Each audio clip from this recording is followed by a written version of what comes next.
Today, we are gonna ruin my Carrera 4. I'm Justin.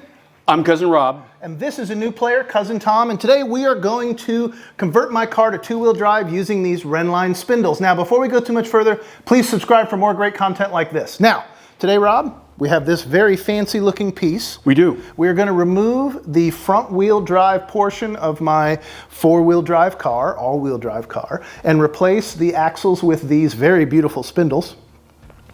Why am I doing this, everyone asks. Why am I doing this, Rob? I ask you the same damn question. I'm doing it because I can. Yeah. So, very frankly, the front axle boots on this car are torn, and I need to do something about them anyway. So this is a completely reversible procedure. So I'll see if it's better as a two-wheel drive. Everybody says it's lighter, feels a little faster, and steers differently. So we'll see what it's like, and we'll certainly let you in on that as well. So Rob, before we start, tell us about your new tool. So you've got to break the axle nuts on really any time you're going to remove any of the suspension components.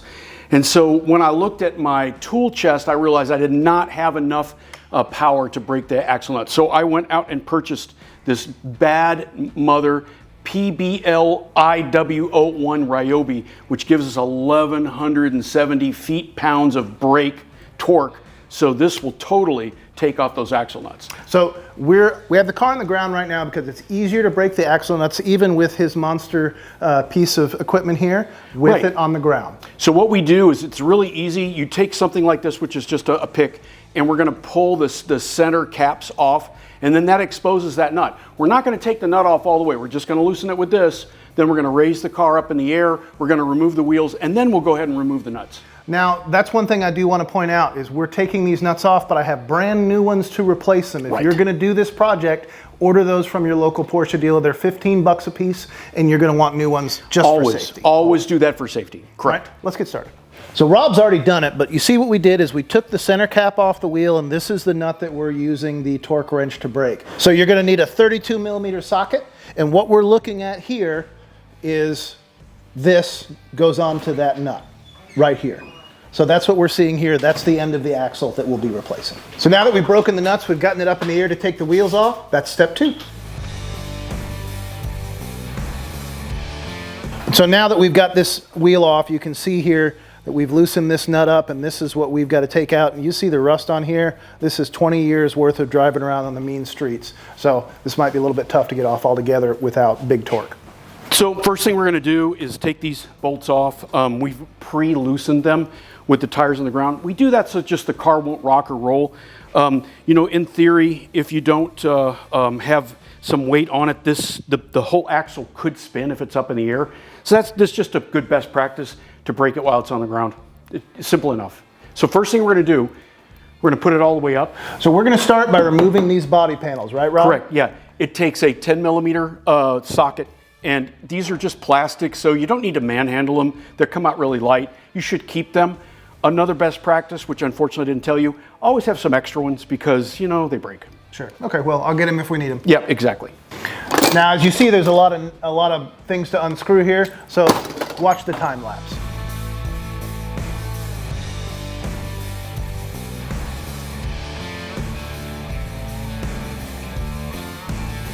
So the front body panel is held on by these kind of U-shaped clips. You have to get your screwdriver up into the side, and there's enough room to pry it out. See, and if you see, that's right how I pried it out. Then they just pop right out. They should go in back in pretty easy. They should just snap in. There's a little notch on either side, and if you have a small enough screwdriver tip, you can just put it up in this notch, pry it forward, and that gives you enough leverage to pop the whole thing off. Once you do that, it's super easy.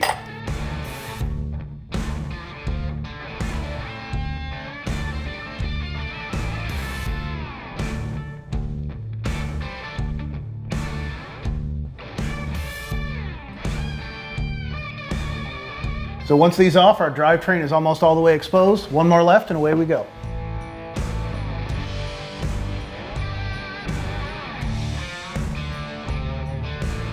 Okay, Rob, now we have all these plastic parts out, all the covers out.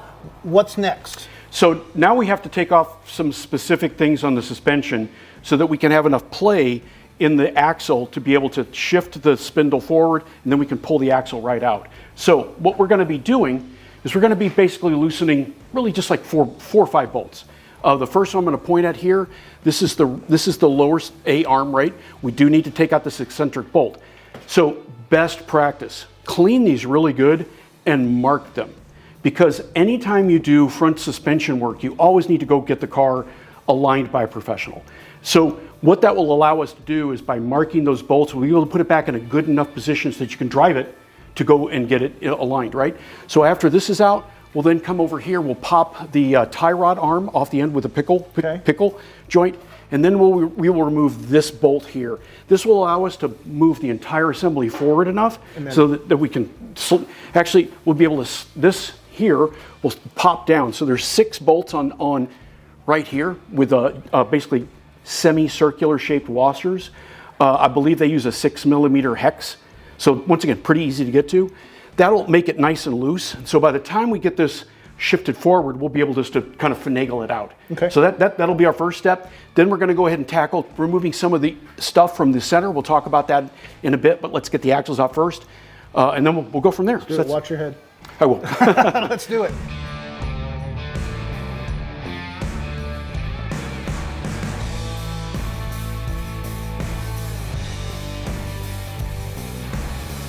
Here is the old nut that came off the end. As you see, it's not just a regular nut, it's 2 pieces. And here is the new one for $15. Very, very worth getting a new one. So what we want to do is we want to try to put this bolt back in the same position. So we mark it with a grease pencil. You can use a paint pen. You can probably even gouge a little mark. But you want to try to line them up again so that way when you put it back together, it's kind of a eyeball alignment. Of course, then, as I mentioned, we'll for sure take this to the shop and have a professional 4-wheel alignment done. But this is just a good reference point. So we're bringing it down to have a better angle to separate some of the pieces, and also it's in gear and we need to take it out of gear to do all this. This is a pretty difficult job, and I know some of you supermen will say in the comments you did it in your driveway with some cinder blocks, but it's easier to have a lift to do it. And even easier than that is to have a friend with a lift who likes doing this shit.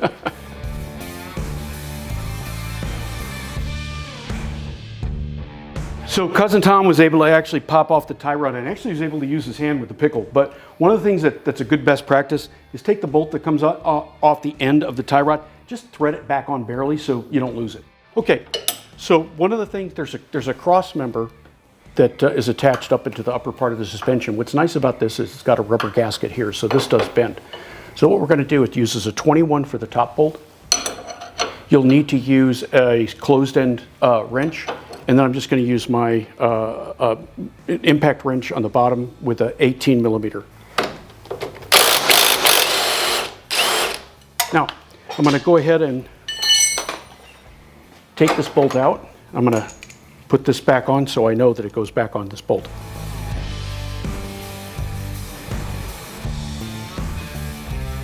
I have a rule: light, tools, torque. As you know, I do the light very well. Right. And then once again, we'll put the bolt back on the end of the, we'll put the nut back on the end of the bolt so that we know where it is, right? The last thing we're going to do before we start pulling stuff apart is we're going to come in here and we're going to remove, there's 6 bolts that have a 6mm hex head. So we're going to go ahead and remove all of those, and then this entire half shaft separates from the front transaxle. Yeah.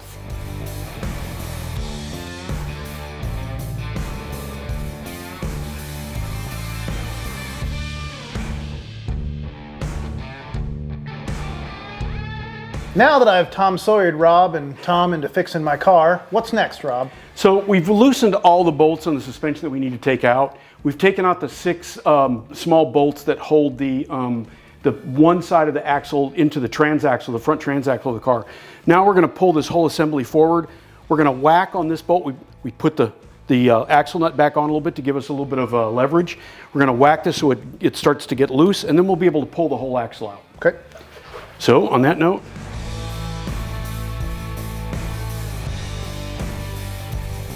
so one of the last things that we're going to do, see this little dog bone right here? This is the leveling control for the electronic light system that's in a lot of the Porsches.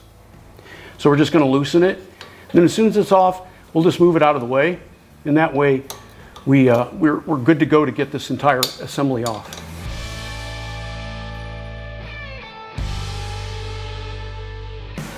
So here we have the drive shaft from the front end. As you see, my boot is torn.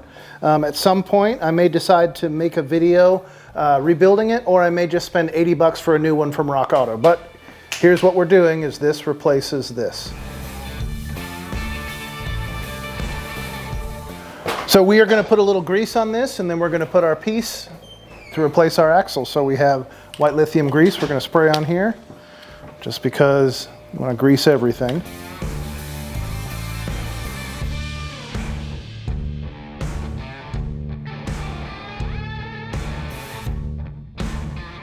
So that's this side done. We're now going to do the other side, and we'll hook back up with it and we start removing everything else.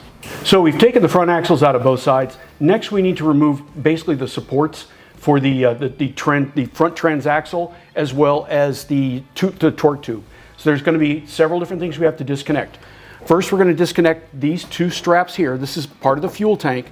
We're just going to do one bolt, and then they'll actually bend back, and they'll give us access to what we need to get access to here. Then we're going to come back here. We're going to remove the center bolt. What I'm doing right now is determining what size sockets we need, because I'm not sure just yet. And finally, we're going to come back here. We're going to do two things. We're going to remove the center piece here, but we're also going to put a support under the transmission, just in case. Okay, so our first is going to be removing the straps that hold this particular bracket on here.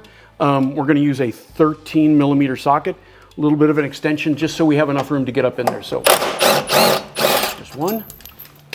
These we'll want to reuse. And then we're going to just kind of bend this back a little bit. The other one is right here.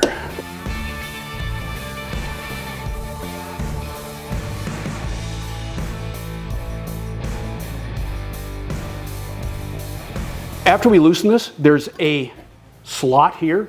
The slot goes into this cross member here. You can basically, when you put it back in, you can feel, you'll be able to work it in there and feel it and get it in. It may take me a moment, but it is right there like that.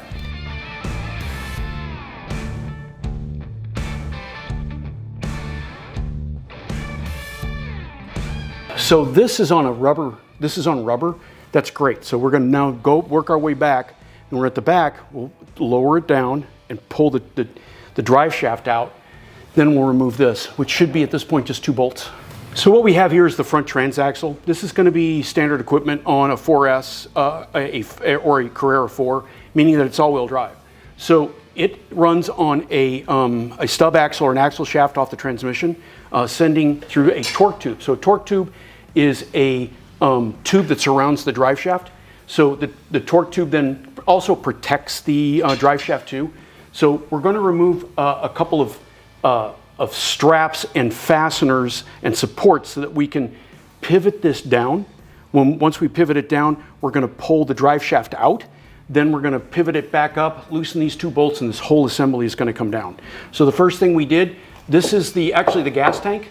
And so we removed this little shroud that kind of covers the gas tank, but also protects this too. So this particular plastic piece kind of has multiple functions. So I guess the question is, why would you do this? There's a lot of driving dynamics that come into play with 2-wheel versus 4-wheel drive. 2-wheel drive is definitely more playful. You're able to maybe slide it a little bit more. You're able to take a better set coming out of corners. But there's also another big reason is reduction of weight. This whole assembly weighs, somewhere in the realm of 80 pounds. And that's going to actually increase gas mileage. It's going to increase performance. It should actually, I think, make the driving feel better. The front end is going to feel more responsive. One of the issues when you have the 4-wheel drive system is you are fighting it a little bit. You're fighting the fact that there's axles. You're fighting the fact that there's a transaxle. You're fighting weight. And so by removing all of this, we really free up the performance of the car. And that's why Justin decided to do this. So the next thing we're going to remove, there's a support bracket here. Interestingly enough, this support bracket does kind of double duty. It supports the coolant tubes. That's what these 2 aluminum tubes are right here. And then it also supports the, I would say, essentially the cardan shaft for the drive shaft. It's where the drive shaft meets the torque tube. So we're going to remove this piece next. By the way, 15 millimeter.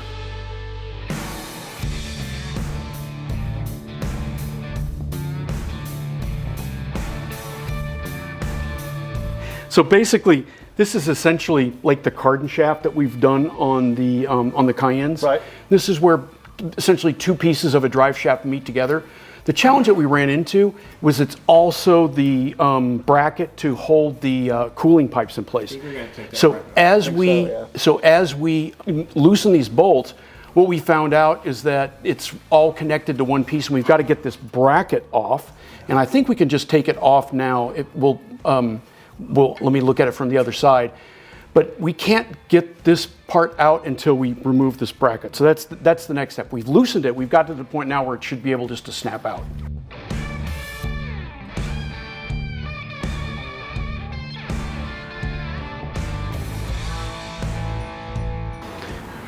That's an evil little part. Yeah. So really, to take the center bracket out, you really need to loosen this first. It takes a little bit of finagling. It was a 15 millimeter socket on one end. It was on pretty tight, so we had to use a deep well socket on the other side, but really we had to kind of finagle this out of the way first. I'd say, I mean, not entirely hard, but we didn't expect this, so I'd say in the future, just be real careful. You don't want to break this because this is also part of the support for our cooling lines. So we started in the middle, but upon reflection, we've decided that you should start at either end, probably the back, and then take the middle off last, because that's what's going to hold your drive shaft up. Now we're going to have to hold it up while Rob takes off the rest of the bolts.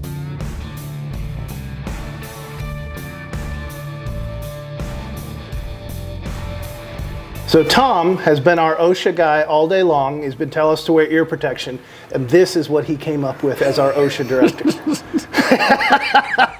Okay, so next up we're going to remove this bracket here. This is actually the whole transmission mount kind of system, right? Comes forward into the chassis. It has 4 15 millimeter bolts here, 4 15 millimeter nuts here, sorry about that. Then it has 4 15 millimeter bolts with nuts on this side. Once we remove these, this piece should pivot down, giving us access to the 6 bolts that hold the drive shaft that hold the flange from the transmission onto the drive shaft. That's next.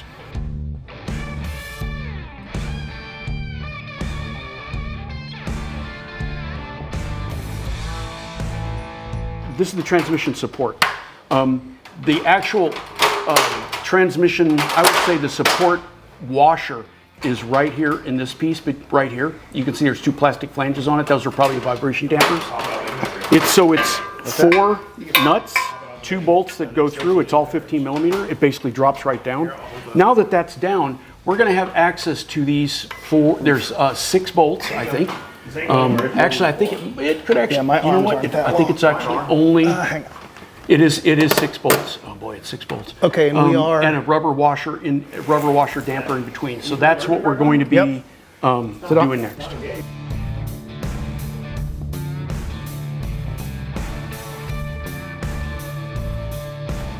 What we're having to do is get these out of here, because we've got bolts coming from both directions. Yeah, you do, right. So, for safety. Okay, so what we found here at the end where the drive shaft meets the transmission is you've got 3 bolts on one side and 3 bolts on the other side. So we had to turn the drive shaft and loosen the bolts one by one, and now we've got to pull it away so that we can get those bolts out. On the outside, it's 15 millimeters, just regular nuts, and on the inside, it's an 8 millimeter hex.